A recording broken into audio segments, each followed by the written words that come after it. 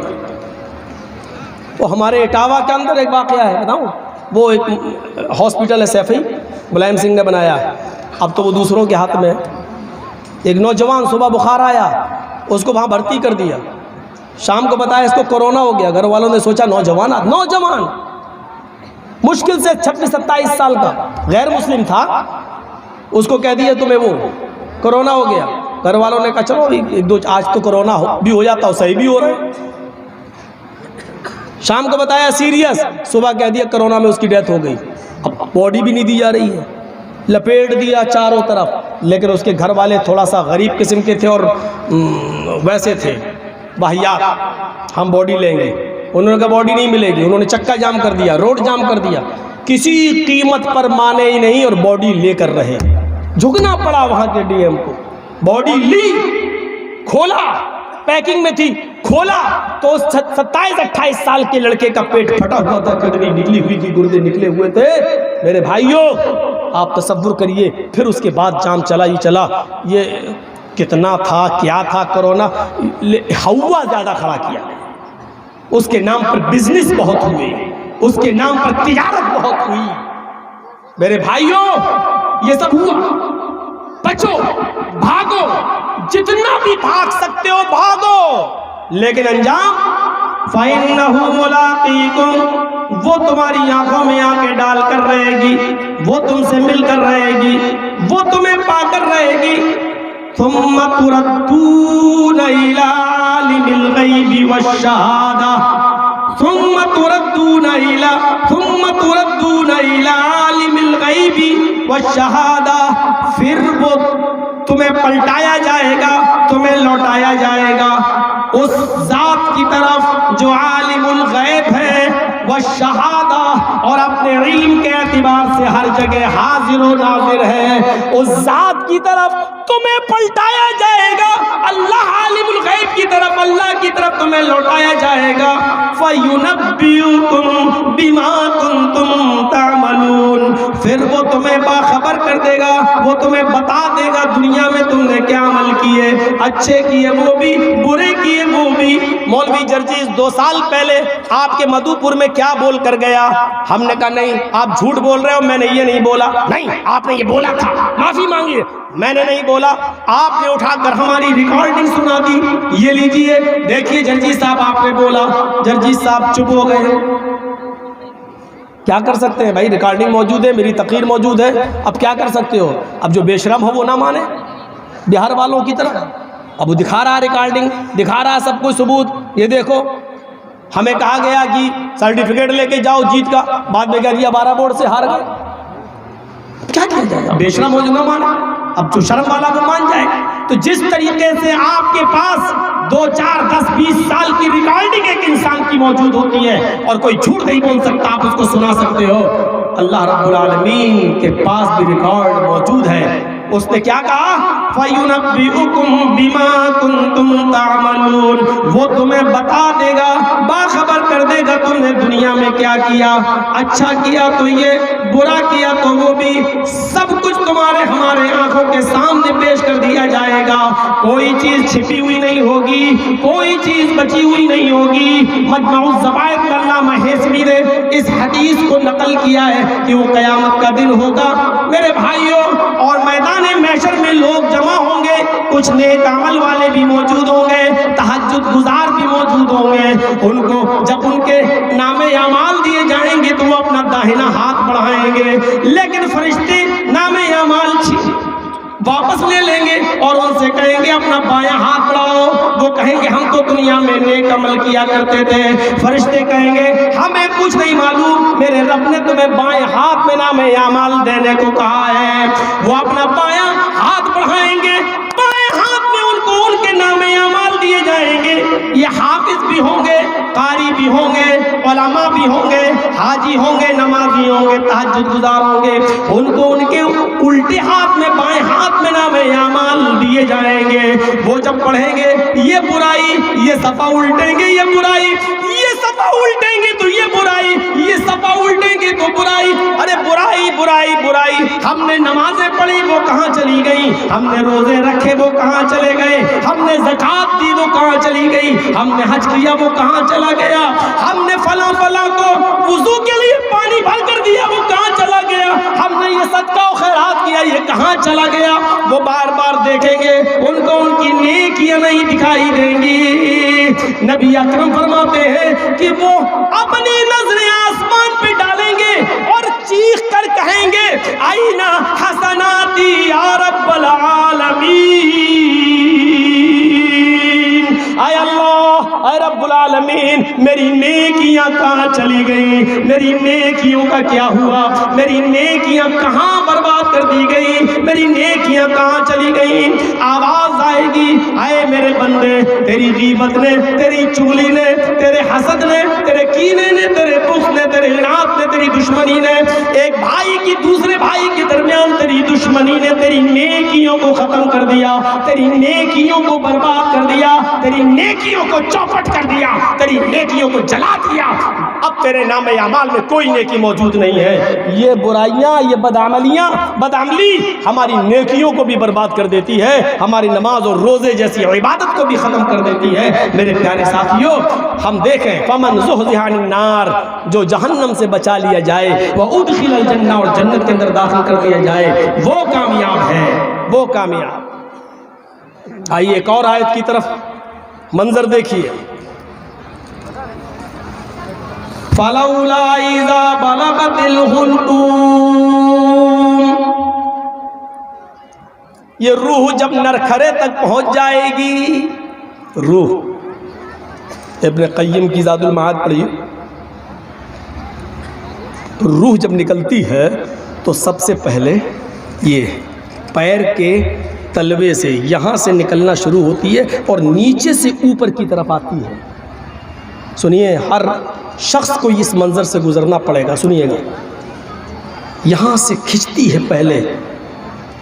ابھی 2-3 مہینہ پہلے میری ساس کا انتقال ہوا، میری آنکھوں کے سامنے ہوا، میں نے یہ بہت غور سے محسوس کیا کہ واقعی سب سے پہلے نیچے کا حصہ بے جان ہوتا ہے، پنڈلی، گھٹنا، ران، سب سے پہلے یہ روح جو ہوتی ہے پیر کے تلوے سے نکلنا شروع ہوتی ہے، پنجوں سے ہوتے ہوئے ٹخنے تک آتی ہے، یہ حصہ کام کرنا بند کر دیتا ہے۔ اس کے بعد یہ روح نکلتی نکلتی پنڈلیوں پر آتی ہے، یہ پنڈلی سے نیچے کا حصہ کام کرنا بند کر دیتا ہے۔ پنڈلی سے نکلتے نکلتے نکلتے نکلتے یہ روح گھٹنے تک آتی ہے، گھٹنے سے نیچے کا حصہ کام کرنا بند کر دیتا ہے۔ گھٹنے سے چڑھتے چڑھتے ران تک آتی ہے، کمر سے نیچے کا حصہ کام کرنا بند کر دیتا ہے، کمر سے پھر اوپر کی طرف آتی ہے تو سینے تک پہنچتی ہے، سینے سے نیچے کا حصہ کام کرنا بند کر دیتا ہے، پھر یہ حلق تک آتی ہے، حلق تک، پھر حلق سے نیچے، سر سے نیچے کا حصہ کام کرنا بند کر دیتا ہے، اور اس کے بعد یہ روح جب دماغ تک پہنچتی ہے، اوپر چڑھتی ہے تو انسان کی آنکھیں پھٹنے لگتی ہیں، اس کی آنکھیں کھلی رہ جاتی ہیں، اس لیے کہ وہ روح کو اپنی آنکھوں کے سامنے نکلتا ہوا دیکھ رہا ہوتا ہے۔ قرآن کریم اسی طرف اشارہ کرتا ہے، فَلَوْلَا إِذَا بَلَغَتِ الْحُلْقُومَ وَأَنْتُمْ حِينَئِذٍ تَنظُرُونَ، جب یہ روح نکلتے نکلتے تمہارے نرخرے تک پہنچ جاتی ہے، اور اس روح کو نکلتے ہوئے اس وقت تم اس کو اپنی آنکھوں سے دیکھ رہے ہوتے ہو، وَأَنْتُمْ حِينَئِذٍ تَنظُرُونَ، اور اس روح کو تم نکلتے ہوئے اپنی آنکھوں سے دیکھ رہے ہوتے ہو، وَنَحْنُ أَقْرَبُ إِلَيْهِ مِنْكُمْ وَلَكِنْ لَا تُبْصِرُونَ، اس وقت میں اس کے تم سے زیادہ قریب ہوتا ہوں، وَنَحْنُ أَقْرَبُ إِلَيْهِ مِنْكُمْ، جتنا تم قریب ہو اس سے زیادہ ہم اس کے قریب ہوتے ہیں، یہ اللہ رب العالمین کہہ رہا ہے۔ جبکہ باپ کی روح نکل رہی، بیٹا ان کے پاس بیٹھا ہے، لیکن اللہ کیا کہہ رہا ہے؟ بیٹا بھی اتنا قریب نہیں ہے جتنا قریب میں ہوں، بیوی بھی اتنے قریب نہیں ہے جتنے قریب میں ہوں، اس کی بیٹیاں بھی اتنے قریب نہیں ہے جتنا قریب میں ہوں، وَنَحْنُ أَقْرَبُ إِلَيْهِ مِنْكُمْ، تمہارے اس سے جب تمہاری روح، کسی کی روح نکلتی ہے تو اس روح جس کی نکل رہی ہے اس کے قریب تمہاری بنسبت میں زیادہ قریب ہوتا ہوں، اللہ قریب ہوتا ہے، لیکن آگے والے جملہ دیکھیے، وَلَكِنْ لَا تُبْصِرُونَ، لیکن تم مجھے دیکھ نہیں سکتے۔ اللہ کو کوئی دیکھ سکتا ہے؟ میں قریب ہوتا ہوں، تم سے زیادہ قریب، لیکن تمہاری آنکھیں مجھے دیکھ نہیں سکتی۔ ایک ایک لفظ پر غور کیجئے، روح نیچے سے نکلتی ہے، نرخرے تک پہنچی، اوپر نکل رہی ہے، آنکھیں پھٹی، آپ نے دیکھا ہوگا مرنے والا جب مرتا ہے تو آنکھیں کھلی کی کھلی رہ جاتی ہیں، پھر ہمیں اور آپ کو قریب آدمی کو بند کرنا پڑتی ہے اس کی آنکھیں، کیوں؟ کیونکہ وہ روح کو اپنی آنکھوں سے نکلتا ہوا دیکھتا ہے، اور اس وقت وہ یہ بھی دیکھ لیتا ہے میرے پاس جو فرشتے ملک الموت کے پاس کھڑے ہیں وہ عذاب کے فرشتے ہیں یا ثواب کے، رحمت کے فرشتے ہیں یا عذاب کے۔ روح جس کی نکلتی ہے وہ اپنے انجام کو سمجھ لیتا ہے کہ میری روح نکلنے کے بعد یہ ملک الموت میری روح کو رحمت کے فرشتوں کے حوالے کرے گا یا عذاب کے فرشتوں کے، وہ اپنے انجام کو اس دنیا میں دیکھ لیتا ہے اور سمجھ جاتا ہے۔ وَنَحْنُ أَقْرَبُ إِلَيْهِ مِنْكُمْ، ہاں سنو، اس وقت تم اپنی آنکھوں سے اس روح کو نکلتے ہوئے دیکھ رہے ہوتے ہو، وَنَحْنُ أَقْرَبُ إِلَيْهِ مِنْكُمْ، تم سے زیادہ اس کے قریب اس وقت ہم ہوتے ہیں، تم نہیں ہوتے، وَلَكِنْ لَا تُبْصِرُونَ، لیکن تمہاری آنکھیں مجھے نہیں دیکھ سکتی ہیں، تم مجھے نہیں دیکھ پاتے ہو۔ فَلَوْ إِن كُنْتُمْ غَيْرَ مَدِينِينَ، یہ مارا زوردار تھپڑا، یہ مارا زوردار تماچا، ان کنتم غیر مدینین، اگر تمہارے اوپر کسی کی حکومت نہیں چلتی، اگر تمہارے اوپر کسی کی طاقت نہیں چلتی، اگر تم خود سپر پاور ہو، اگر تم خود طاقتور ہو، اگر تم خود بادشاہ ہو، اگر تم خود ملک کے مالک ہو، اگر تم تخت و تاج کے مالک ہو، اگر تم اپنے آپ کو سپر پاور خود ہی سمجھتے ہو، اگر تمہارے اوپر کسی کی طاقت نہیں چلتی، ترجعونہا، تو جو فرشتہ روح نکالتا ہے اس فرشتے سے وہ روح کو لوٹا کر اپنے اندر واپس کیوں نہیں کر لیتے؟ ان کنتم غیر مدینین ترجعونہا ان کنتم صادقین، اگر تم اپنے دعوے میں سچے ہو، اگر تم سچے ہو تو اس روح کو لوٹا کر اپنے اندر واپس کیوں نہیں کر لیتے؟ اس دیش کے پریزیڈنٹ APJ عبد الکلام بھی اس دنیا سے گئے، وہ بھی اپنی روح کو اپنے اندر نہیں لوٹا پائے۔ پرنب مکھرجی اس دنیا سے گئے، وہ بھی اس روح کو اپنے اندر واپس نہیں لوٹا پائے۔ اگر تم پاورفل ہو، طاقتور ہو، تمہارے اوپر کسی کا بس نہیں چلتا، تمہارے اوپر کسی کی طاقت نہیں چلتی، اگر تم سب سے بڑے طاقتور ہو، تمہارے اوپر کوئی نہیں ہے، ترجعونہا، تو اس روح کو اپنے اندر واپس کر کے دکھاؤ، موت سے جیت کر دکھاؤ، ملک الموت سے روح کو چھین کر اپنے اندر واپس لے کر دکھاؤ، ان کنتم صادقین، اگر تم سچے ہو تو نہیں لوٹا سکتے ہو، کیونکہ یہاں تم بے بس ہو، یہاں تم کمزور ہو۔ کیوں؟ یہاں پر جس کی چلتی ہے اس کو ہم سپر پاور کہتے ہیں، وہی اللہ ہے، وہی مالک الملک ہے، وہی عزت و ذلت کا مالک ہے، وہی حی قیوم ہے، وہی یحیی و یمیت ہے، وہی مارتا ہے، وہی جلاتا ہے، وہی ہمیشہ سے زندہ اور ہمیشہ رہے گا، ہمیشہ سے قائم اور ہمیشہ رہے گا۔ کل من علیہا فان ویبقى وجہ ربک ذو الجلال والاکرام، اسی کی ذات کو بقا ہے اور اس کے علاوہ سب فنا، سب کو فنا ہے، سب موت کے گھاٹ اتر جائیں گے۔ میرے پیارے ساتھیوں، اس جگہ پر ہم تصور کریں ہم اپنے آپ کو کیسا محسوس کر رہے ہیں۔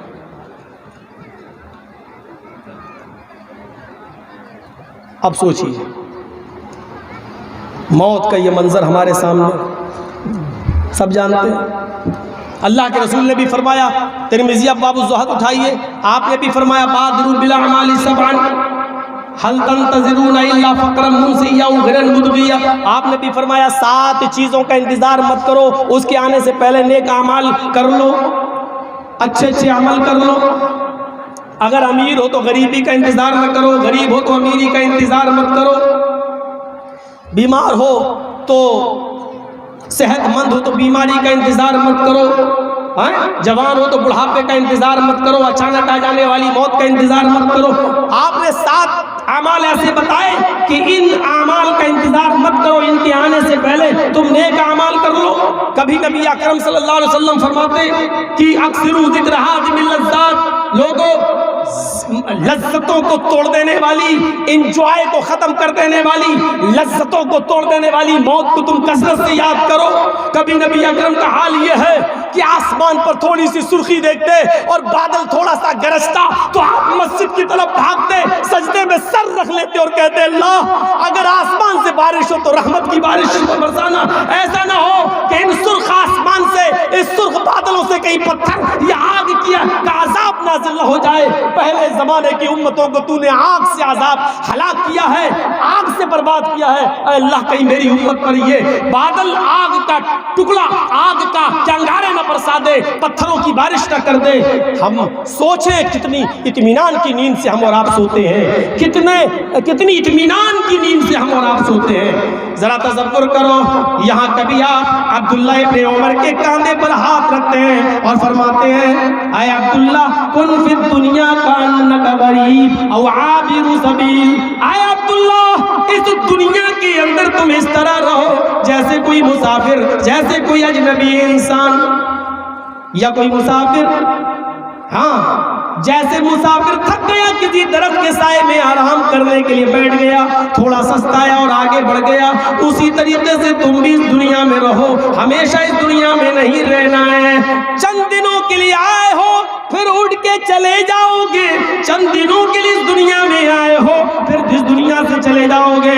پھر آپ نے وہ جملے کہے جو جملے ہمیں اور آپ کو جھنجھوڑ دیتے ہیں، اذا امسیت فلا تنتظر الصباح، اے عبداللہ صبح سے شام تک جب زندہ رہ لو، جب شام ہو جایا کرے اور رات کو جب تم بستر پر سونے جایا کرو تو اے عبداللہ تم صبح کا انتظار مت کیا کرو، پتہ نہیں صبح میں تم زندوں میں لکھے جاؤ یا مردوں میں، صبح تک تمہاری کنڈیشن کیا ہو، صبح تک تمہاری حالت کیا ہو، صبح تک تم مردوں میں لکھے جاؤ یا زندوں میں لکھے جاؤ۔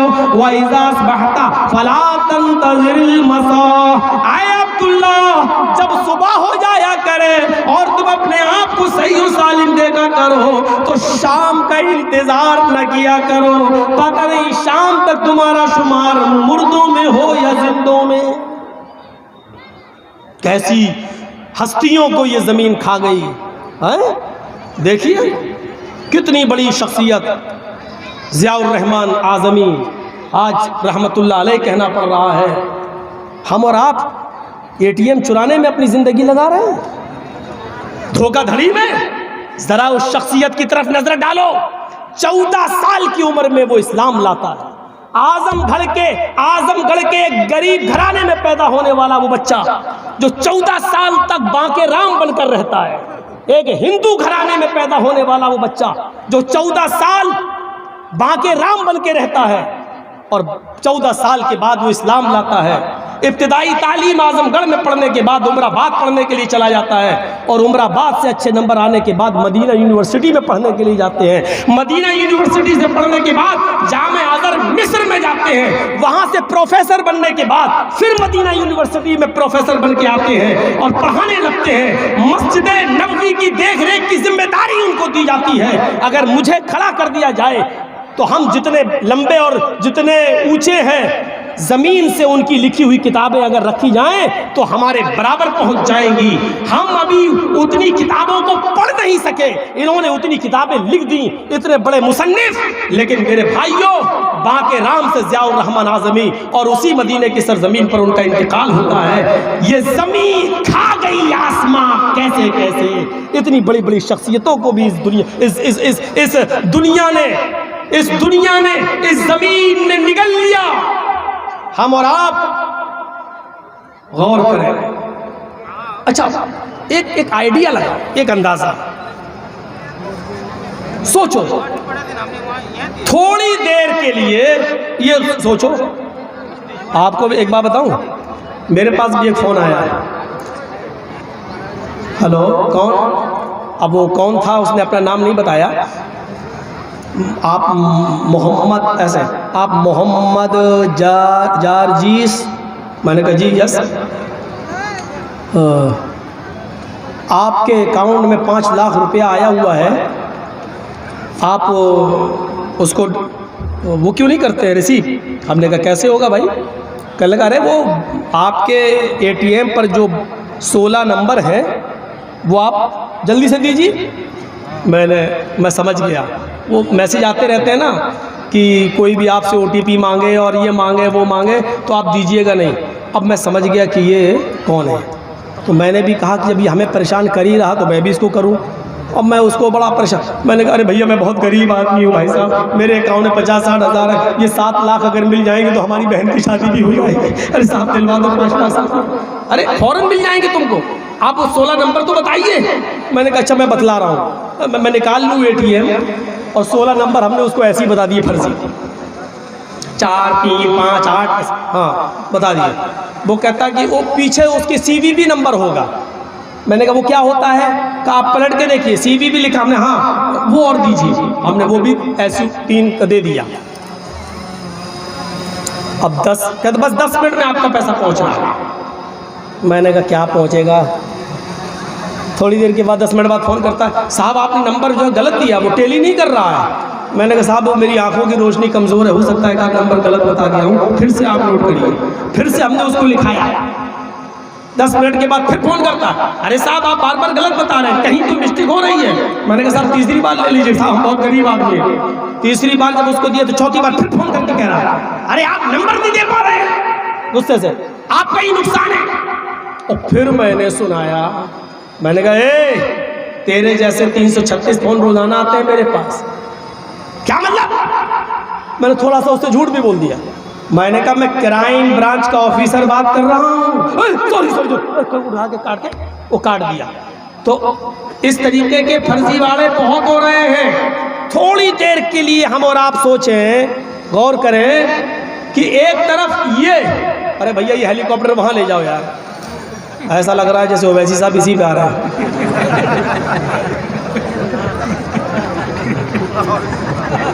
بیڑا گھر ہو گیا۔ سنیے، ایک طرف آج ہمارا یہ حال دیکھیے، ہماری یہ کنڈیشن دیکھیے، ہم کیا کیا کر رہے ہیں، اور ایک طرف وہ دور بھی اٹھائیے، اور اس میں کیا ہم اپنے غریبانوں میں جھانک کر دیکھیں گے کتنے % ہم مسلمان نظر آ رہے ہیں، کتنے %۔ 1 درہم ابو موسیٰ اشعری جو بیت المال کے کیشیئر تھے،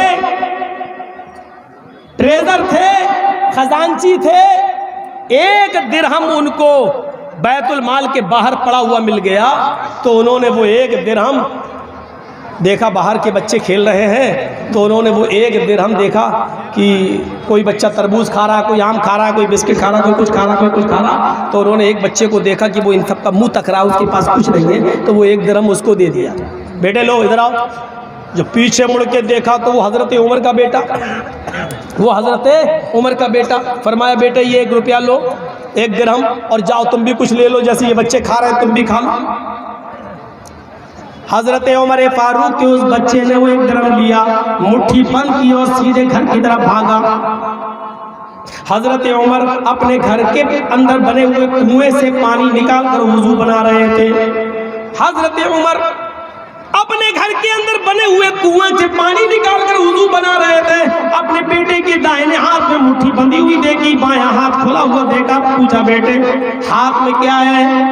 کھول دیا، ابو 1 درہم کہاں سے ملا؟ یہ چاچا نے دیا ہے۔ ابو موسیٰ اشعری کو انکل کہتے تھے، چاچا نے دیا ہے۔ کہا کیوں؟ کہا ان کو باہر ملا تھا پڑا ہوا، انہوں نے مجھے دے دیا۔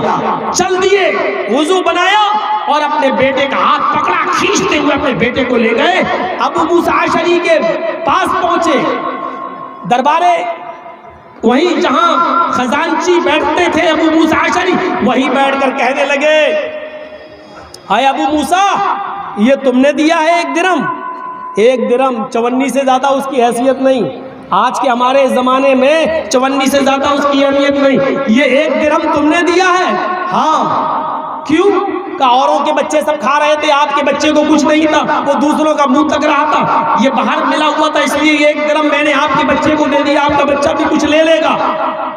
حضرت ابو موسیٰ اشعری کہتے ہیں اتنا سننا تھا کہ اللہ کے حضرت عمر فاروق نے وہ درہم اٹھا کر میرے سر پہ اتنی زور سے مارا، اتنی زور سے مارا کہ مجھے لگنے لگا کہ یہ میرا سر اس درہم سے پھٹ نہ جائے۔ اور پھر جو جملے کہے وہ بلڈنگیں بنانے والے، حرام مال سے بلڈنگیں بنانے والے، چوری اور ڈکیتی کے مال سے بلڈنگیں بنانے والے، ذرا سوچیں۔ حضرت عمر فاروق نے وہ درہم اس کے کھوپڑی پہ، اس کے سر پہ مارا اور کیا فرمایا؟ آئے ابو موسیٰ جہنم میں ڈھکیلنے کے لیے تجھے تیری نظر میرے گھرانے پر ہی پڑی تھی، کوئی اور تجھے نظر نہیں آیا، جہنم میں داخل کرنے کے لیے، جہنم رسید کرنے کے لیے، جہنم میں بھیجنے کے لیے تیری نظر عمر کے ہی خاندان پر، عمر کے ہی گھر پہ پڑی تھی، اسی کے بیوی بچوں پر پڑی تھی، کوئی اور تجھے نظر نہیں آیا۔ یہ 1 دینار درہم بیت المال سے ملا، اس کو تمہیں بیت المال میں جمع کرنا چاہیے تھا، اگر کوئی دعویٰ کرتا تو اس کو دے دیتے، نہیں تو بیت المال میں جمع کرتے۔ میرے بیٹے کو کس لیے دیا گیا؟ آئندہ اگر اس طریقے کی حرکت کی تو تمہیں بیت المال سے بے دخل کر دیا جائے گا، خزانچی کے عہدے سے نکال دیا جائے گا اور سزا دی جائے گی سو الگ۔ 1 درہم بھی لینا گوارا نہیں کیا، 1 درہم بھی، اور ابو خزانچی کو ڈانٹ دیا۔ یہاں پنجاب کے منتریوں کا بھی پیسہ نہیں بچتا، اور کتنے سکون سے سوتے ہیں، سوچو تو صحیح۔ اچھا اس میں ایک آدمی کی ملی بھگت نہیں ہے، اگر مولانا جرجیز کا پیسہ دھوکے دھڑی سے یہ لوگ لے لیں تو پولیس بھی نہیں دلا پائے گی، صحیح بتا رہا ہوں، پولیس کی باپ بھی نہیں دلا پائے گی۔ کیوں؟ ان کا اس پیمنٹ میں سے جو یہ لیتے ہیں ان کو حصہ ملتا ہے، حصے داری جاتی ہے۔ آپ مرتے رہیے، ارے منتریوں کو نہیں ملا تو ہمیں کیا ملے گا، دوڑتے رہیے، نہیں ملے گا۔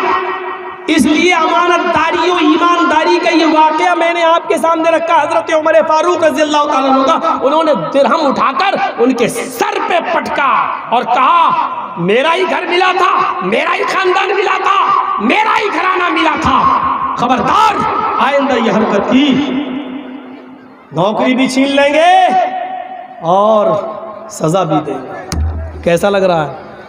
ہم کتنے مسلمان نظر آ رہے ہیں؟ کتنے پرسنٹ؟ موت کے اس منظر کے بعد میرے بھائیوں ہم ایک چیز بھول جاتے ہیں۔ جب یہ بات سب کو معلوم ہے کہ مرنا ہے تو یہ بھی یاد رکھیے، مرنے پر، کسی کے انتقال پر ہمیں اپنی سیما نہیں لانگنی چاہیے۔ بہت سی جگہ پر دیکھا گیا ہے کر کر کے ایسا لگتا جیسے انہی کا بیٹا ہے، کسی کا اور بیٹا تھا ہی نہیں۔ آپ سیکھیے.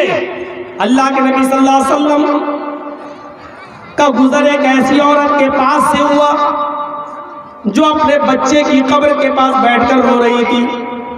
اللہ کے نبی صلی اللہ علیہ وسلم اس عورت کے پاس بیٹھ گئے اور اس کو تسلی دینے لگے. خاتون کیا ہوا ہے؟ کوئی بات نہیں، صبر کرو، اللہ تعالیٰ تمہیں اس کا نیک بدلہ دے گا. اس عورت کی زبان سے کچھ بد زبانی ہو گئی. اس نے اپنے اندر آؤ دیکھا نہ تاؤ دیکھا اور وہ پہچان نہ سکی کہ یہ محمد رسول اللہ صلی اللہ علیہ وسلم ہے. اس نے جو جملے کہے ہوئے، ارے جا یار، جا جا جا، جو میرے اوپر گزری ہے وہ تیرے اوپر نہیں گزری، بیٹا میرا مرا ہے تیرا نہیں. آپ سمجھ گئے اس وقت اس کی حالت، اس کی کنڈیشن دوسری ہے. آپ نے کچھ نہیں کہا، اٹھے اور سیدھے چلے گئے. کچھ دیر کے بعد اس خاتون سے، اس عورت سے دوسرے لوگوں نے کہا تمہیں معلوم تھا وہ کون ہستی تھی جو تمہارے پاس بیٹھی تھی اور یہ جملے تم نے اس شخصیت کو کہے؟ اس نے کہا مجھے نہیں معلوم، بیٹا میرا مر گیا ہے اور وہ ہمیں تسلی دے رہا ہے. ارے مجھے کہاں سے صبر آ جائے گا، بیٹا میرا مرا ہے، اس کا تھوڑی مرا. لوگوں نے بتایا ارے وہ جناب محمد رسول اللہ صلی اللہ علیہ وسلم تھے جن کو تم نے یہ بد زبانی کی، یہ بد کلامی سے تم ان کے سامنے پیش آئی ہو. اس عورت کو احساس ہوا اللہ کے نبی تھے، یہ رسول اللہ تھے. تھوڑی دیر کے بعد وہ جناب محمد رسول اللہ کے پاس آئی اور آ کر کہنے لگی اے اللہ کے نبی صلی اللہ علیہ وسلم مجھ سے غلطی ہو گئی ہے، میرے ماں باپ آپ پر قربان ہو، میں آپ سے معافی مانگنے کے لیے آئی ہوں. آپ نے کہا کوئی بات نہیں. کہا اللہ کے نبی اب مجھے صبر آ گیا ہے، آپ نے صبر کی تلقین کی، میں صبر کرتی ہوں اپنے بیٹے کے انتقال پر.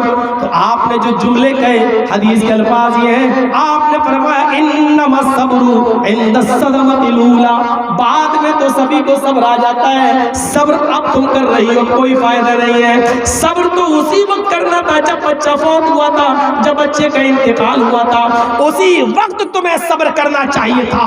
تم نے اس وقت صبر نہیں کیا، اب تم صبر کر رہی ہو. ارے بعد میں تو سبھی کو صبر آ جاتا ہے، اب تمہیں آ گیا تو کیا ہوا، بعد میں تو سبھی کو صبر آ جاتا ہے. بے قابو ہو جاتی ہے ہماری ماں بہنیں. ہو سکتا ہے کہ میں اس واقعے تک پہنچ پاؤں اور اپنی ماں بہن بیٹیوں کو بتا سکوں کہ دیکھیے عورتوں کا کردار صبر کے سلسلے میں یہ ہوا کرتا تھا، اور آج ہماری ماں بہنیں کس طریقے بیٹا بیٹی کے انتقال پر کس طریقے سے ماحول، کس طریقے سے ہا ہو اور ہو ہلا کرتی ہے. آئیے جناب محمد رسول اللہ صلی اللہ علیہ وسلم کا بھی اپنا بیٹا جو ماریہ قبطیہ کے بدن سے پیدا ہوا، آپ کا اپنا بیٹا 18 مہینے کی عمر میں فوت ہو جاتا ہے. ماریہ قبطیہ خبر بھیجتی ہے اے اللہ کے نبی آپ کی بیٹی کی نفس سانس اکھڑ رہی ہے، جلدی آئیے. اللہ کے نبی صلی اللہ علیہ وسلم دوڑے ہوئے آئے، اپنے بیٹے کو جانکنی کے عالم میں دیکھا، ابراہیم کو جانکنی کے عالم میں دیکھا. 18 مہینے کا وہ بچہ، 1.5 سال کا وہ بچہ، 18 مہینے کا وہ بچہ جانکنی کے عالم میں آخری سانسیں لے رہا ہے. ماریہ قبطیہ نے دیکھا کہ اللہ کے نبی روم میں آ گئے، حجرے میں داخل ہو گئے، تو بیٹا اٹھا کر جناب محمد رسول اللہ کے ہاتھ میں دے دیا. اللہ کے نبی نے ابراہیم کو اپنی گود میں لیا. شاید آپ کا وہ بیٹا ابراہیم آپ ہی کی گود کا ویٹ کر رہا تھا، آپ ہی کی گود میں جان تو دینا چاہ رہا تھا. جیسے ہی نبی اکرم نے اس کو اپنی گود میں لیا، اس کی آخری سانس قبض سے انسوی سے پرواز کر گئی. 1.5 سال کا ابراہیم اس دنیا سے فوت ہو گیا، رخصت ہو گیا. اللہ کے نبی کی آنکھوں میں آنسو ہیں، آنسوؤں سے کسی نے منع نہیں کیا. غم کے آنسو، دکھ کے آنسو، غم کے آنسو اور محبت، حرت محبت میں آنسو، یہ کوئی نہیں روکتا ہے آپ کو. نبی اکرم کی آنکھوں میں آنسو آ گئے. آپ نے اپنے بیٹے ابراہیم کو چٹائی کے اوپر رکھا. بخاری شریف کتاب الجنائز کے الفاظ پر غور کیجئے. نبی اکرم کی زبان سے اس وقت یہ جملے نکلتے ہیں ان العین تدمع والقلب يحزن ولا نقول الا ما يرضى ربنا. اے میرے بیٹے، اے میرے بیٹے، تیری جدائی سے العین تدمع، تیرے باپ محمد کی آنکھیں بھی اشکبار ہے، والقلب یحزن، اور میرا دل بھی غمگین ہے، میرا دل بھی غمگین ہے، ولا نقول الا ما يرضي ربنا، لیکن ہم اپنی زبان سے ایسے جملے ادا نہیں کریں گے جس سے میرا مولا ناراض ہو جائے، یعنی ہم ایسے ورڈ یوز نہیں کریں گے جس سے میرا پروردگار ناراض ہو جائے، جس سے میرا رب ناراض ہو جائے۔ تم اللہ کی امانت تھی، اللہ نے لے لیا، اس سے زیادہ میں کچھ نہیں کر سکتا۔ جہاں تک غم کا سوال ہے، فکر کا سوال ہے، وہ غم ہے مجھے، وہ درد ہے مجھے، وہ دکھ ہے مجھے۔ وَإِنَّ بِفِرَاقِكَ لَمَحْزُونُونَ یا ابراہیم، اے ابراہیم تیری جدائی سے تیرا باپ غمگین ضرور ہے، اے ابراہیم تیری جدائی سے تیرے باپ کو تکلیف ضرور پہنچی ہے، لیکن ہم اپنی زبان سے ایسے جملے ادا نہیں کریں گے جس سے میرا پروردگار، جس سے میرا مولا، جس سے میرا رب مجھ سے ناراض ہو جائے، ہم ایسے جملے ادا نہیں کریں گے۔ یہ ہوتا ہے صبر۔ اچھا آپ ہی کے علاقے کی عورتیں نہیں، ہم لوگوں کے علاقے کی بھی عورتیں، پتہ نہیں کبھی کبھی جب کوئی بچہ مر جائے تو وہ کھلونے بھی اٹھا لاتی ہیں، اب اس سے کون کھیلے گا، ایسا روتی ہیں وہ، کبھی جھنجھنے، کبھی کھلونے، کبھی رکشہ، کبھی گاڑی، ایسا لگتا ہے جیسے، اب ہم کیا بتائیں، کچھ کہہ بھی نہیں سکتے نہ برا لگ جائے۔ میرے بھائیوں، نبی اکرم صلی اللہ علیہ وسلم سے سیکھیے، نبی کے زمانے کی اس عورت سے بھی سبق حاصل کیجئے جو اللہ کے رسول سے کہنے لگی جا جا تیرا بیٹا تھوڑی مرا، میرا مرا، جس پر گزرتی وہی جانتا۔ بعد میں وہ آئی معافی مانگی، لیکن نبی اکرم کیا کہہ رہے ہیں، نہیں معافی مانگ رہے، معاف تو کر دیا۔ اس نے کہا صبر آ گیا، آپ نے فرمایا انما الصبر عند الصدمۃ الاولى، صبر تو وہ ہے جو پہلے مصیبت کے وقت کیا جائے، بعد میں تو سبھی کو صبر آ جاتا ہے۔ میری ماں بہنوں آؤ سنو، تمہارے لیے ایک اور نصیحت، حضرت ام سلیم کے اس واقعے کو ذرا سامنے رکھیے۔ بیٹا ان کا بیمار تھا، دوا علاج چل رہا تھا، ان کے اس بچے کے باپ ام سلیم کے شوہر ابو طلحہ روزانہ صبح جاتے تھے، شام کو آتے تھے۔ اچانک ایک دن صبح کام سے گئے ہوئے ہیں اور بیٹا یہاں انتقال کر گیا بیماری میں، چھوٹا سا بچہ۔ اور اب سنیں ہماری ماں بہنیں، ام سلیم کا چھوٹا سا بیٹا، ابو طلحہ کا چھوٹا سا بیٹا انتقال کر گیا۔ محلے کی دو چار عورتوں کو پتا چلا، ام سلیم نے کہا سنو میرے شوہر باہر گئے ہوئے ہیں، شام کو مغرب کی نماز کے بعد واپس آئیں گے، تم میں سے کوئی بھی عورت یا کوئی بھی شخص میرے شوہر کو میرے بیٹے کی موت کی خبر نہیں دے گا، میرے بیٹے کی موت کی خبر میں ہی دوں گی۔ ام سلیم نے کھانا بنایا، مغرب کی نماز کے بعد ابو طلحہ جب گھر میں داخل ہوتے ہیں، او سنو ام سلیم نے کھانا بنایا، پڑھیے کھانا بنانے کا لفظ موجود ہے، میں نہیں کہہ رہا ہوں، یہ سچ ہے، جس کے گھر میں کوئی میت ہو جائے، انتقال ہو جائے، اس کے گھر میں 3 دن تک چولہا نہیں جلتا، رشتہ داروں کی طرف سے کھانا آتا۔ لیکن میں تمہیں صبر کا معنی بتانا چاہتا ہوں کہ دیکھیے ام سلیم نے اپنے بیٹے کے انتقال پر کیسا صبر کیا۔ مغرب کی نماز کے بعد میرے شوہر میرے گھر پہ آئیں گے، اگر آتے ہی میں نے ان سے کہہ دیا کہ بیٹے کا انتقال ہو گیا تو وہ دن بھر کے بھوکے پیاسے آئیں گے، پھر بیٹے کے غم میں ان سے کچھ نہیں کھایا جائے گا۔ انہوں نے کھانا بنایا، بیٹا تو چلا گیا، اب شوہر کو کیوں پریشان کیا جائے، ان کو کیوں بھوکا رکھا جائے، ان کے غم میں اور کیوں اضافہ کیا جائے۔ میری ماں بہنوں، تصور میں بھی تم نہیں سوچ سکتی ہو ام سلیم نے اس رات میں کیا کیا کیا۔ سوچو، سنو، ابو طلحہ جب گھر میں آتے ہی فریش ہوتے ہیں، بیوی نے دسترخوان لگا دیا، آئیے کھانا کھائیے۔ ام سلیم نے پوچھا، ابو طلحہ نے پوچھا ام سلیم بیٹا کیسا ہے، بیٹے کی طبیعت کیسی ہے؟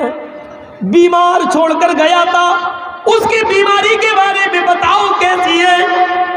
فرما بردار بیوی مسکرا کر جواب دیتی ہے، الحمدللہ، اے میرے سرتاج، اے میرے شوہر، بیٹے کی طرف سے فکر نہ کیجئے، الحمدللہ، اور دنوں کی بنسبت آج وہ بہت سکون سے ہے، آج وہ بہت آرام سے ہے، آج اس کو بہت افاقہ ہے، آج اس کو کوئی تکلیف نہیں ہے، آج وہ بہت سکون سے ہے۔ بیوی کی زبان سے یہ جملہ سنا، دوسرے کمرے میں بیٹی کو دیکھنے کی ضرورت محسوس نہیں کی، سکون سے کیا کر رہا؟ سو رہا، ٹھیک ہے سونے دو، پھر میں اس کو ڈسٹرب نہ کروں، ٹھیک ہے کھانا لگاؤ۔ بیوی نے کھانا لگایا، ام سلیم نے بھی کھانا کھایا، ابو طلحہ نے بھی کھانا کھایا۔ ایمانداری کے ساتھ بتاؤ، جس کا زندگی کا سہارا وہ بیٹا گھر میں انتقال کر گیا ہو، سامنے والے کمرے میں اس کی باڈی رکھی ہوئی ہو، اور ادھر ام سلیم اس دن کھانا کھا رہی ہیں اور اپنے شوہر کو کھلا رہی ہیں، صبر کیا یہ کہہ سکتے ہو کہ ان کو صبر نہیں تھا؟ کیا یہ کہہ سکتے ہو کہ ان کو بچے سے محبت نہیں تھی؟ ہم نے صبر کا معنی جانا ہی نہیں، سمجھا ہی نہیں۔ ہماری آج کل کی عورتیں ہوتی تو اور محلے اگر ایسا کر بھی دے تو محلے کی عورتیں گاؤں کی کتنی بڑی، ارے وہ اس کا کلیجہ دیکھو کتنا بڑا ہے، بیٹا مر گیا وہ کھانا کھا رہی تھی، وہ آدمی کتنا بڑا، اچھا وہ بھی کھانا کھا رہا تھا، ارے اس کو تو محبت ہی، ساری محبت کا ٹھیکہ لگتا ہے کہ آج کل ہمیں اور آپ ہی کو ہے، ان لوگوں کو تو محبت ہی نہیں تھی۔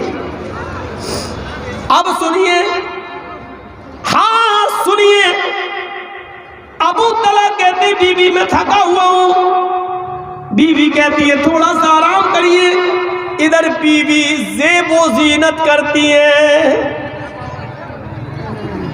ہاں حدیث کے الفاظ ہیں، خوشبو لگاتی ہے، گھر میں خوشبو لگائی جا سکتی ہے، اپنے شوہر کے لیے، شادی میں جانے کے لیے نہیں، خوشبو لگاتی ہے، زیب و زینت کرتی ہے، اپنے شوہر کے من پسند کپڑے پہنتی ہے، اپنے شوہر کے بغل میں آرام کرنے لگتی ہے، گویا کہ وہ اپنے شوہر کو دعوت دے رہی ہو، آئیے، اور ایک بیوی کے ساتھ جو پرسنل تعلقات ہوتے ہیں وہ قائم کیجئے۔ سنیے، ان کے کپڑے اور ان کی خوشبو اور زیب و زینت کو دیکھ کر ابو طلحہ نے بھی ان کے ساتھ اس رات شباشی کی، ہم بستری کی۔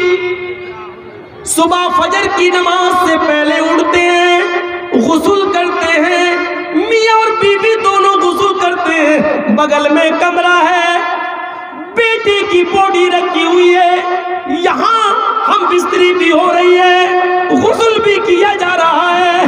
غسل کرنے کے بعد حضرت ابو طلحہ جب مسجد کی طرف جانے لگے تو بیوی نے، ام سلیم نے ہاتھ پکڑ کر کہا، میرے شوہر جا رہے ہو، اللہ کے نبی جناب محمد رسول اللہ سے ایک مسئلہ پوچھ لینا، میری طرف سے ایک مسئلہ معلوم کر لینا۔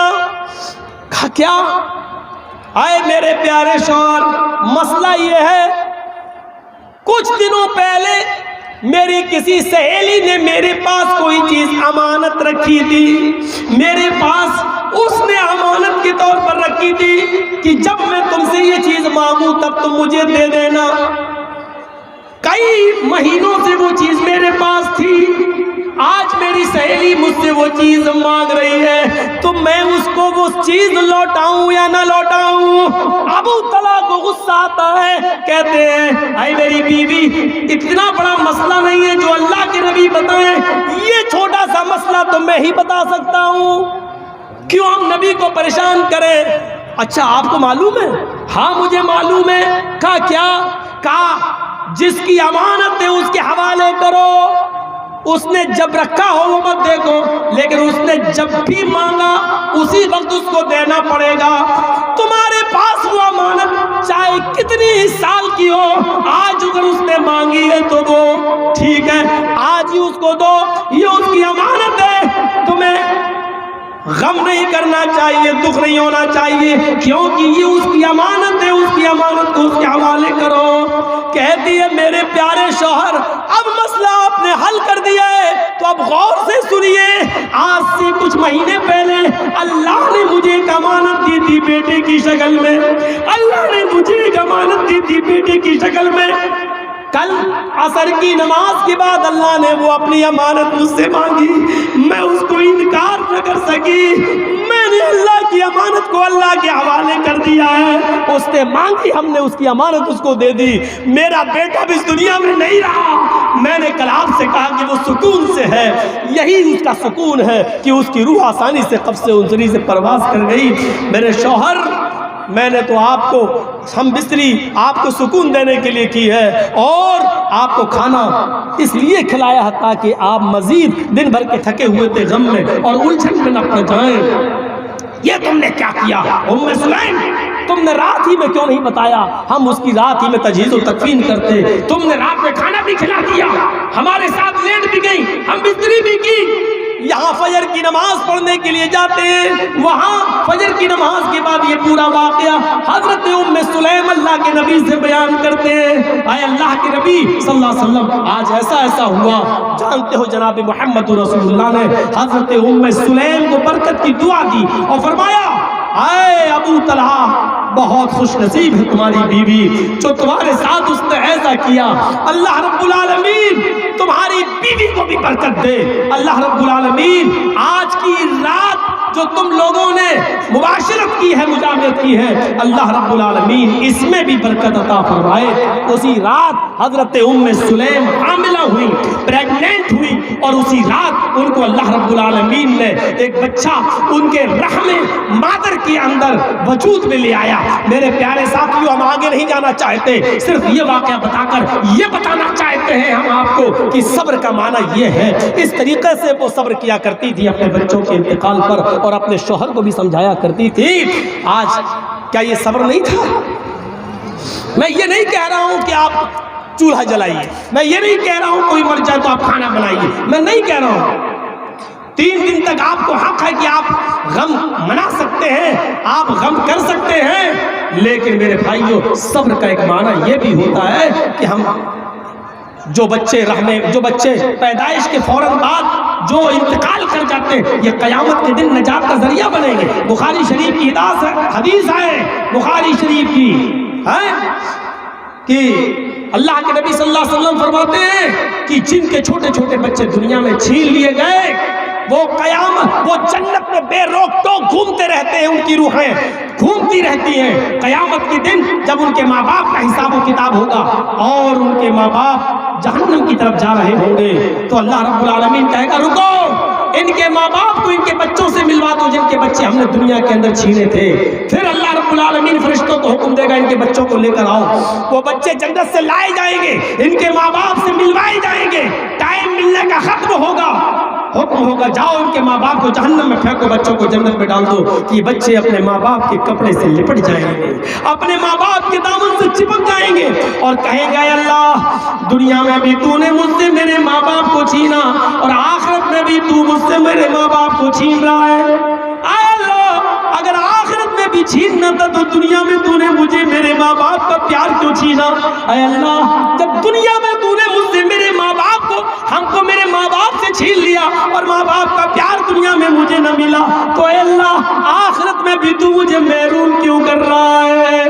لم یفارق بثوب، یہ حدیث کے الفاظ ہے کہ وہ اپنے ماں باپ کے کپڑے کو نہیں چھوڑیں گے، پکڑ لیں گے۔ اللہ کی غیرت جوش میں آئے گی اور کہے گا فرشتوں میں نے ان کے ماں باپ کے چھوٹے چھوٹے بچوں کی آرزو اور تمناؤں کو پورا کر دیا، جاؤ ان بچوں کے ساتھ ان کے ماں باپ کو بھی جنت کے اندر داخل کر دو۔ یہ صبر کرنے والے ماں باپ کو ملے گا نوحہ، ماتم، رونا، پیٹنا، چیخنا، زمانے جاہلیت کے نعرے لگانا اور الٹے سیدھی باتیں بولنا، یہ ان لوگوں کو نہیں جنہوں نے اپنی اولاد کے انتقال پر صبر کیا ہوگا، ان کو اللہ رب العالمین ان کے بچوں کی وجہ سے ان کو جنت کے اندر داخل کرے گا اور نجات ملے گی۔ ایک چیز اور بہت اہم یہ موضوع ہے موت کا، اور یہ معلوم ہے کہ آئے گی۔ دوسری بات، موت، جس کی موت قریب آ رہی ہو اور جو یہ جان رہا ہو کہ اب میری موت کا وقت قریب ہے، اب زیادہ نہیں، اور اتنا ہی اس کے چہرے پر حشاشیت اور بشاشیت آ رہی ہو، رونق آ رہی ہو، جیسے جیسے وہ موت کے قریب جا رہا ہو ویسے ویسے اس کو خوشی بھی ہو رہی ہو کہ مجھ سے میرے رب کی ملاقات کا وقت قریب آ رہا ہے، جان لیجئے یقیناً اس کے اندر ایمان ہے۔ موت مومن کی نگاہ میں کیا حیثیت رکھتی ہے، اس کے ایک دو واقعات میں آپ کے سامنے رکھنا چاہتا ہوں، اور ضروری ہے کہ میں اس واقعات رکھوں۔ سنیے، ہمیں پتہ چل گیا بخار، پھیپڑے جا رہے ہیں، کڈنی ڈائلیسس ہو رہی ہے، سب کچھ ہو رہا ہے، لیکن جو حقیقی مومن ہوگا وہ موت کو اپنے قریب دیکھے گا تو وہ گھبرائے گا نہیں، بلکہ اس کے چہرے پر رونق ہوگی۔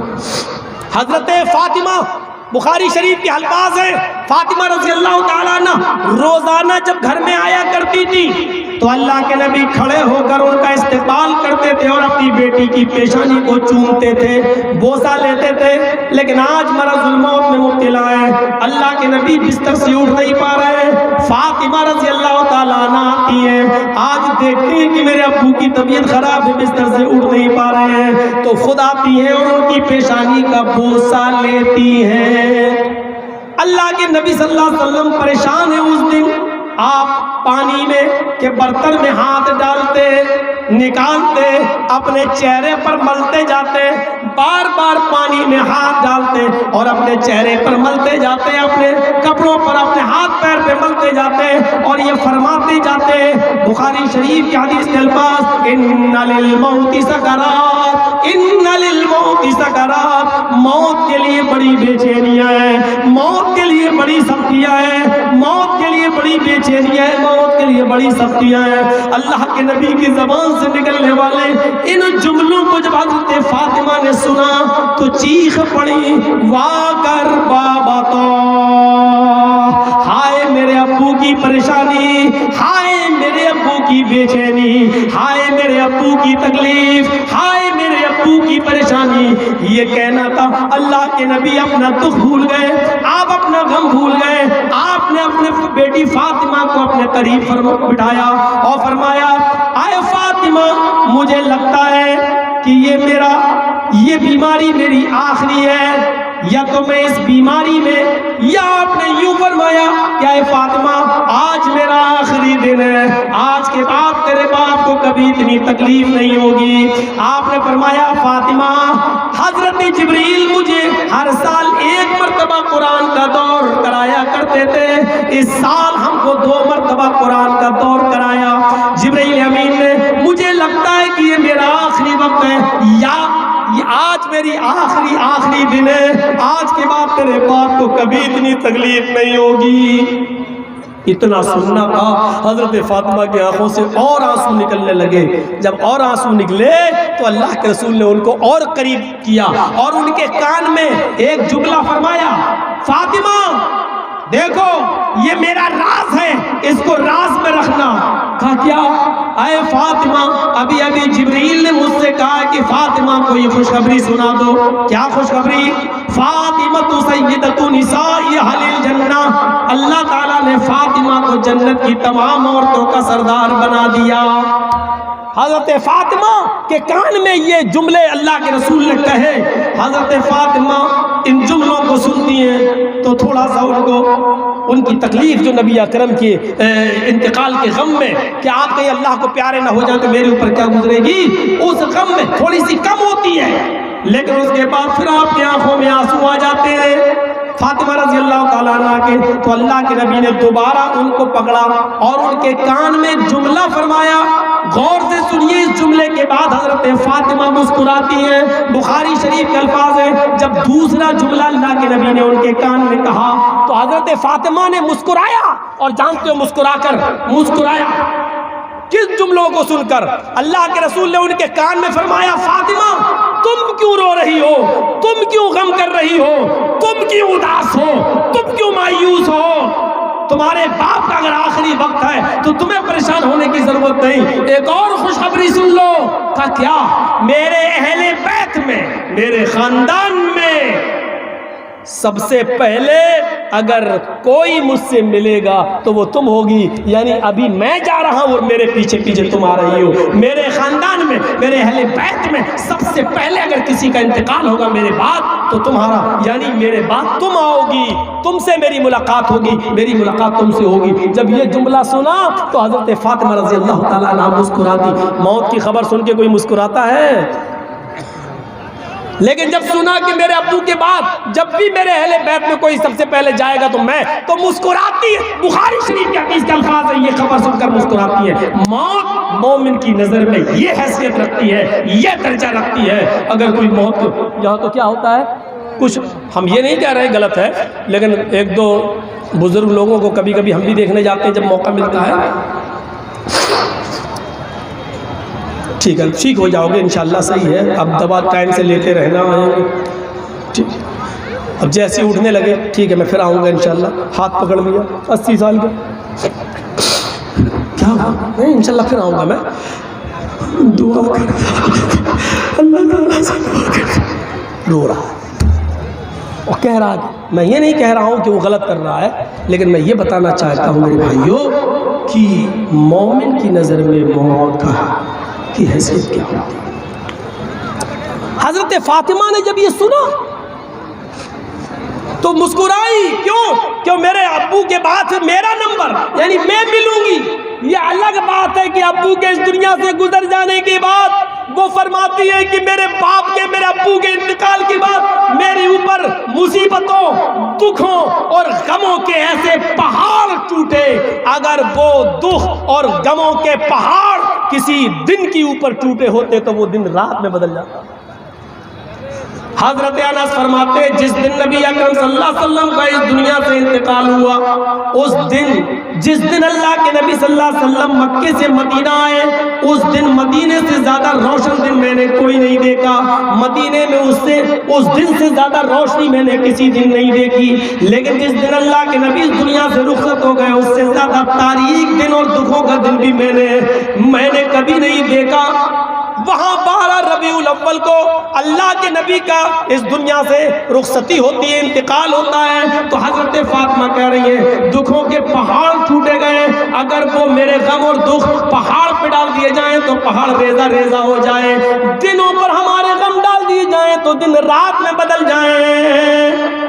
یہاں یہ غموں کے پہاڑ ٹوٹ رہے ہیں نبی اکرم کے انتقال کے بعد۔ ایمانداری کے ساتھ بتائیے گا، یہ دور نہیں ہے کسی پر کمنٹ کرنے کا۔ وہاں 12 ربیع الاول کو فاطمہ رضی اللہ تعالیٰ عنہ کا یہ حال ہے، ہمارے یہاں 12 ربیع الاول کو کیا حال ہوتا ہے؟ وہاں 12 ربیع الاول کو حضرت عمر نے تلوار میان سے نکال لی اور فرمایا اگر کسی نے یہ کہہ دیا کہ محمد رسول اللہ کا انتقال ہو گیا تو اس کی گردن اڑا دوں گا۔ ابو بکر نے تلوار چھینی اور فرمایا عمر ہوش میں آؤ، میرا رب میرے نبی کو دو موتیں نہیں دے گا، جو موت میرے نبی پر آنی تھی وہ آ چکی ہے، ڈبل موت اللہ نہیں دے گا۔ آئے لوگوں، پھر محمد کے ممبر پر، مسجد نبوی کے ممبر پر کھڑے ہو کر ابو بکر نے شاندار خطبہ دیا۔ اس خطبے کے الفاظ یہ تھے من کان منکم یعبد محمدا فإن محمدا قد مات۔ لوگوں سن لو، تم لوگوں میں سے جو محمد رسول اللہ کی عبادت کرتا تھا وہ سن لے کہ محمد رسول اللہ اس دنیا میں نہیں رہے، اور جو اللہ کی عبادت کرتا تھا وہ سن لے فإن اللہ حی لا یموت، اللہ زندہ ہے وہ کبھی نہیں مرے گا۔ جو موت محمد رسول اللہ پر آنی تھی وہ آ چکی، اللہ ڈبل موت نہیں دے گا۔ حضرت عمر فاروق کہتے ہیں حضرت ابو بکر نے اس وقت منبر پہ کھڑے ہو کر قرآن کی جو آیت پڑھی، ایسا لگ رہا تھا جیسے یہ قرآن کی آیتیں آج ہی نازل ہو رہی ہوں. وہاں 12 ربیع الاول کو یہ حال ہے, ہمارے یہاں 12 ربیع الاول کو کیا حال ہوتا ہے یہ صرف جائزہ لیں.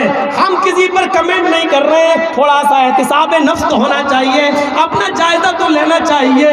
میرے بھائیوں, حضرت فاطمہ کا خوش ہونا اس بات پر کہ میں سب سے پہلے جناب محمد رسول اللہ اپنے باپ سے ملوں گی, یہ اس بات کی علامت ہے کہ موت سے مومن نہیں گھبراتا ہے, بلکہ وہ جب قریب دیکھتا ہے موت کو تو اس کے چہرے پر خوشی ہوتی ہے, خوشی. اللہ کے رسول اپنی بیویوں کے پاس, آخری وقت ہے, اپنی بیویوں کے پاس بیٹھے. یہ تو اہل بیت میں ہو گیا کون سب سے پہلے جائے گا, لیکن بیویوں میں بخاری شریف کے الفاظ ہیں, آپ کی ساری بیویاں آپ کے پاس بیٹھی تھی جو نبی اکرم کے انتقال کے وقت زندہ تھی, وہ ساری بیویاں آپ کے پاس بیٹھی ہوئی تھی. تو حضرت عائشہ کہتی ہے کہ میں نے اللہ کے رسول سے ایک مسئلہ پوچھا, مسئلہ نہیں تھا بلکہ وہ ایک جانکاری تھی, کہ اللہ کے نبی مان لیجئے اگر آپ اس بیماری میں چلے گئے اور اللہ کو پیارے ہو گئے تو یہ بتائیے کہ یہ جتنی بیٹھی ہیں یہ سب آپ کی بیویاں ہیں. کہا ہاں. یہ بتائیے سب سے پہلے آپ سے کون سی بیوی ملے گی, آپ کی کون سی بیوی سب سے پہلے رخصت ہوگی؟ یعنی آپ تو اس دنیا سے مان لو چلے گئے, تو آپ کے جانے کے بعد کون سی بیوی سب سے پہلے آپ سے ملے گی, کس کا انتقال ہوگا, آپ سے کون سی بیوی ملاقات کرے گی؟ اشارہ تھا کہ آپ کے بعد کس کا نمبر آ رہا ہے. تو اللہ کے رسول بھی کسی کو ناراض نہیں کرنا چاہتے تھے, سوال بڑا ٹیڑھا تھا.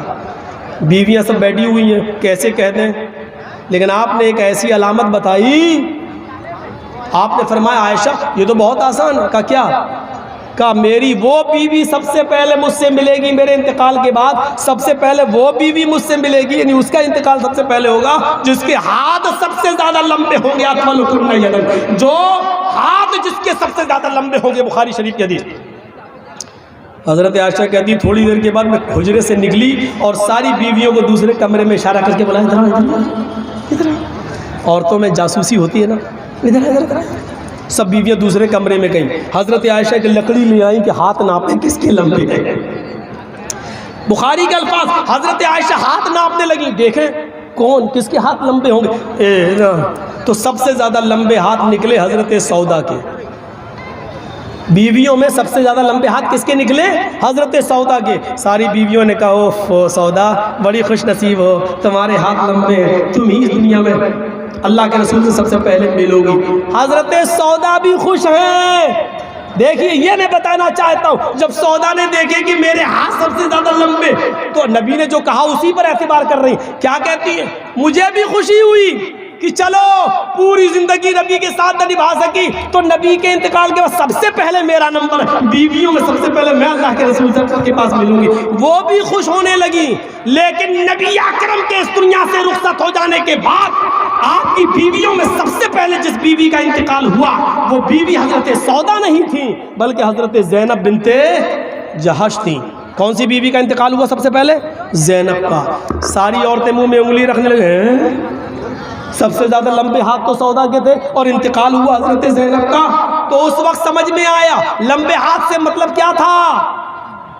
لمبے ہاتھ تو ہمارے بھائیوں کے بھی ہے, بیٹھے بیٹھے پنجاب اڑا دیتے ہیں, یہاں بیٹھے بیٹھے ہریانہ اڑا دیتے ہیں. تب حضرت عائشہ کہتی ہے میری سمجھ میں آیا سب سے زیادہ لمبے ہاتھ کا مطلب یہ تھا اللہ کے نبی کے کہنے کا جو صدقہ اور خیرات کرنے میں سب سے زیادہ آگے ہوگی, یعنی جس کے پاس کوئی مال آئے گا وہ اپنے پاس نہیں رکھے گی اور اس کو صدقہ و خیرات کر دیتی ہوگی. یہ مطلب تھا حضرت نبی اکرم محمد رسول اللہ صلی اللہ علیہ وسلم کے کہنے کا. تو حضرت سودا کوئی چیز اپنے پاس, حضرت زینب کوئی چیز اپنے پاس نہیں رکھتی تھی. شام کا کھانا کھایا, بچا, چھوڑ دیا, پہنچا دیا. صبح کچھ آیا, بچا, سب شام کو کیا ہوگا اللہ مالک. تو میرے بھائیوں بتانے کا مقصد یہ ہے کہ موت کو اپنے قریب دیکھتی تھی یا سنتی تھی کہ جلدی ہم جائیں گے, تو ان کے چہرے پر پژمردگی نہیں ہوتی تھی بلکہ ان کا چہرہ چمکتا تھا. ایک اور واقعے کی طرف میں آپ کو لے جانا چاہتا ہوں جس سے آپ اندازہ لگا سکتے ہیں کہ مومن کی نظر میں موت کیا ہوتی ہے. ایک واقعہ آپ نے سنا ہوگا, نہیں سنا ہو تو سنیے. حضرت خنسا کا ہے. حضرت خنسا کے اوپر دو زمانے گزرے ہیں, ایک زمانے جاہلیت یعنی اسلام لانے سے پہلے کا اور ایک اسلام لانے کے بعد کا. خنسا سن 8 ہجری میں اسلام لائی. خنسا بہت بڑی بزنس مین عورت تھی، وہ جب مکے میں سوق اکاز لگتا تھا، مکے میں جو ایک بازار میں سالانہ میلہ لگتا تھا، خنسا اپنا مال تجارت لے کر وہاں آتی تھی اور خنسا کا خیمہ لگتا تھا، خنسا کے خیمے پر لکھا جاتا تھا ارسل عرب، عرب کی سب سے بڑی شاعرہ، عرب کی سب سے بڑی برسیاں پڑھنے والی عورت، یعنی بہت بڑی شاعرہ تھی حضرت خنسا۔ حضرت خنسا کا ایک بھائی معاویہ تھا اور دوسرے بھائی کا نام تھا صخر۔ معاویہ قومی عصبیت کی بنیاد پر ختم کر دیے گئے، قتل کر دیے گئے۔ خنسا اپنے بھائی کا غم نہیں بھول پائی، وہ اڑتی بیٹھتی لیٹتی سوتی جاگتی کھاتی پیتی اپنے بھائی معاویہ کو یاد کرتی۔